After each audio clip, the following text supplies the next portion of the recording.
Lors de mes reportages, j'ai rencontré beaucoup de difficultés quand je demandais aux gens de me parler politique. Beaucoup me répondent d'un air quasi dégoûté que de toute façon ils ont pas envie de parler de ça et qu'ils y connaissent rien. Comme si la politique était devenue un sujet tabou au même titre que d'autres. Il existe déjà une forme d'autocensure qui veut que celui qui ne connaît pas la politique n'en parle pas, alors que les cabines d'isoloir ont déjà des allures de cabines de pipe show. Alors si les choses continuent ainsi et que la politique devient un sujet tabou, que vont devenir les affaires de la cité? Est-ce que les débats seront retransmis dans des salles obscures, voire même cryptées? Ça doit être la dernière retransmission d'infrarouge. Les revues politiques se vendront-elles sous le manteau? Alors pourquoi tant de mal à parler d'un sujet qui nous concerne tous? Je comprends pas cette autocensure. Parce que là où il y a de la gêne, il n'y a pas de plaisir.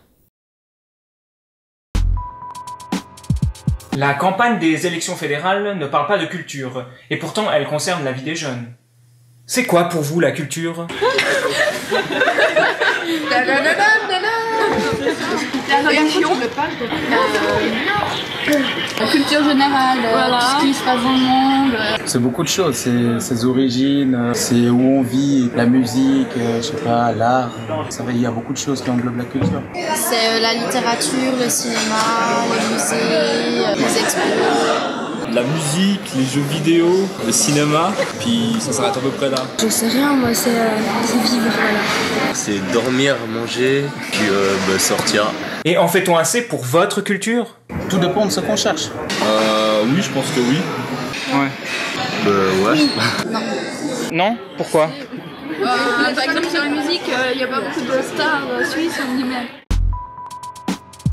Ok, Mathias, t'es là pour promouvoir un peu la nuit des musées. Ça se passe comment auprès des apprentis? C'est un peu difficile.